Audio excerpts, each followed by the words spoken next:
तो स्वागत है स्टूडेंट्स आपका एक और धुरंधर वोकैब प्रीमियर लीग के सेशन में। और बहुत मज़ा आने वाला है आज के सेशन में, और क्योंकि आज अगेन हम लोग डिस्कस करेंगे इडियम्स, और बहुत बेहतरीन ढंग से इडियम्स डिस्कस करेंगे कि याद हो जाएगा। अब यहाँ पहला इडियम है have a bee in one's बॉनेस्ट।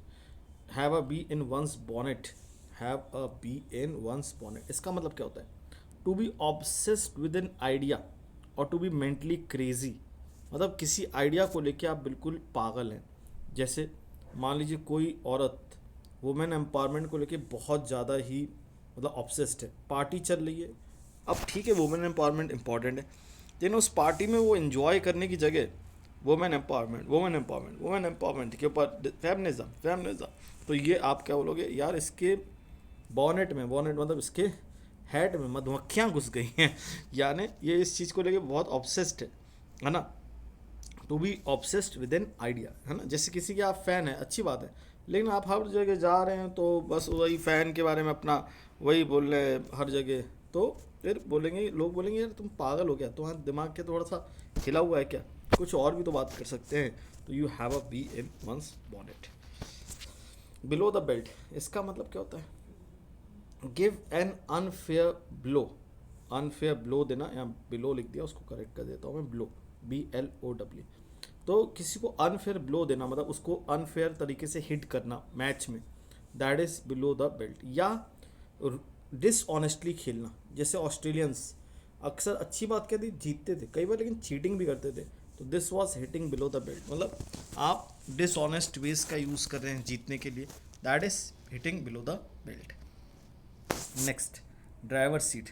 जैसे पापा और मम्मी हमारे घर में ड्राइवर सीट में वही सब चीज़ें कंट्रोल करते हैं, या घर के जो बड़े होते हैं they are in the driver seat, they are in the control, मतलब पूरे घर की जिम्मेदारी कंट्रोल उनके हाथ में। तो this is called to be in the driver seat, यानी टू बी इन कंट्रोल और in charge of a situation, मतलब किसी सिचुएशन के लिए जिम्मेदार होना या कंट्रोल होना आपके हाथ में।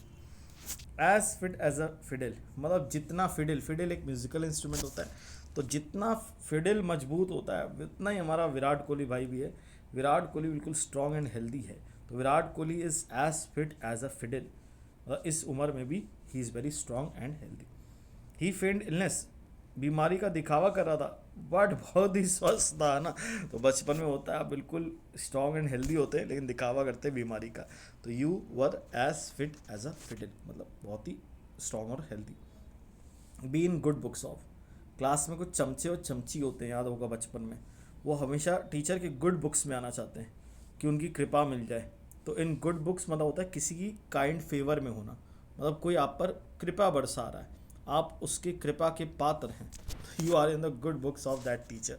तो जैसे फ्रंट बेंचर्स तो गुड बुक्स में होते हैं, बैक बेंचर्स किस में होते हैं? नहीं, बैक बेंचर वाली खैर बाद में बात आएगी।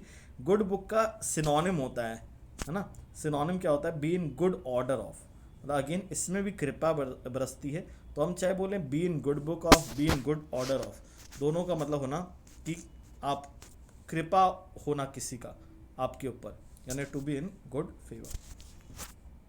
बी इन बैड बुक्स, है ना। अब बात आती है, तो फ्रंट बेंचर्स तो गुड बुक में रहते हैं, लेकिन बैक बेंचर्स किस में रहते हैं?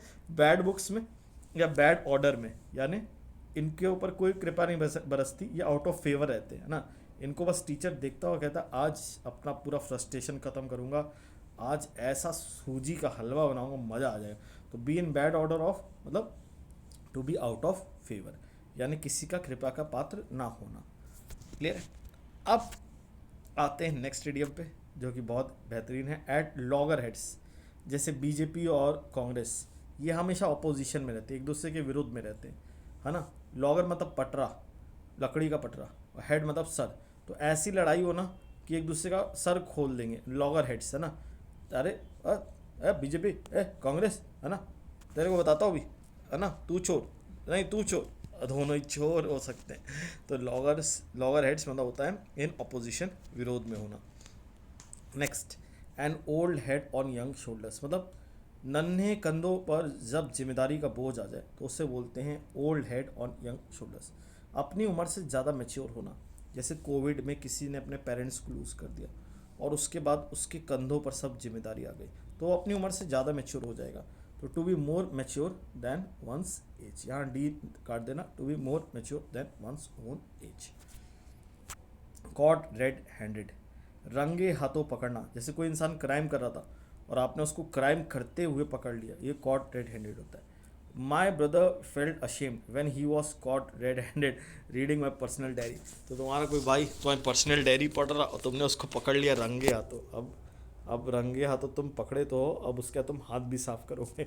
तो कॉट रेड हैंडेड मतलब होता है to be caught while committing a crime और अ मिस्टेक, किसी को क्राइम करते हुए या गलती करते हुए पकड़ लेना। नेक्स्ट इडियम देखते हैं, बहुत ही बेहतरीन होगा। Next is behind the scene, तो हम आते हैं, अपना काम करते हैं और चले जाते हैं, यानी बहुत ही रॉ सीक्रेटली जो है वर्क करता है। It works behind the scene, कोई शोर शराबा नहीं करता, कोई दिखावा नहीं करता। Tushar sir also works behind the scenes, है ना। अपने को भी कभी कभी तारीफ करनी चाहिए। तो बिहाइंड द सीन्स मतलब होता है सीक्रेटली, बिल्कुल गुप्त तरीके से और चुपचाप। एट अ स्टोन्स थ्रो, जब तुम्हारा घर किसी के घर से बहुत करीब है, इतना कि पत्थर फेंक दोगे इतना करीब है, तो उसको बोलते हैं एट अ लिटिल डिस्टेंस। जैसे लाल किला मेरे घर से एट अ स्टोन्स थ्रो पर है, काफ़ी करीब है, very near. Burning the midnight oil, इसका मतलब होता है स्टडी लेट और work till late in at night, मतलब आप रात रात तक काम करें। जैसे मैं मेहनत कर रहा हूँ, वोकेबलरी की पीडीएफ बना रहा हूँ, या तुम रात रात तक मेहनत कर रहे हो कि यार इस बार पेपर क्लियर हो जाए। This is called burning the midnight oil, to work और study late into the night, यानी रात रात तक मेहनत करना, पढ़ाई करना या काम करना। अब आता है नेक्स्ट इडियम जो कि बहुत बेहतरीन होने वाला है। और आज तो देखो हमने 7 मिनट के अंदर 15 इडियम्स कर डाले, यानी ये दिखा रहा है कि हम लोग का स्पीड कितना बढ़ता जा रहा है और कितना जल्दी जल्दी सीखते जा रहे हैं। लेकिन बहुत सारी और भी चीज़ें लाने वाला हूँ, तो इंतज़ार करना है और सपोर्ट दिखाते रहना है।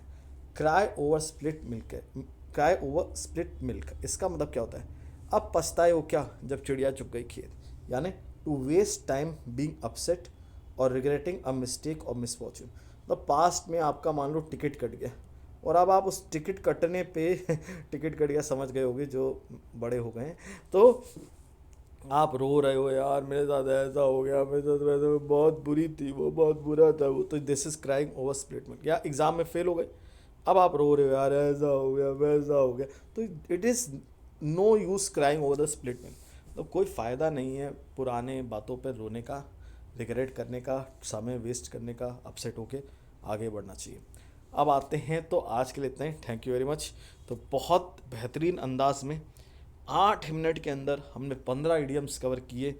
तो ऐसे ही और सेशंस लाते रहूँगा, और किसी को अगर स्पीड ज़्यादा लग रही हो वो 0.5 0.75x अपने अकॉर्डिंग कर लेना, और किसी को स्लो लग रहा हो तो वो ज़्यादा कर लेना। तो देख लेना, बहुत ही बेहतरीन इस तरीके से कंटेंट लाता रहूँगा तुम्हारे लिए।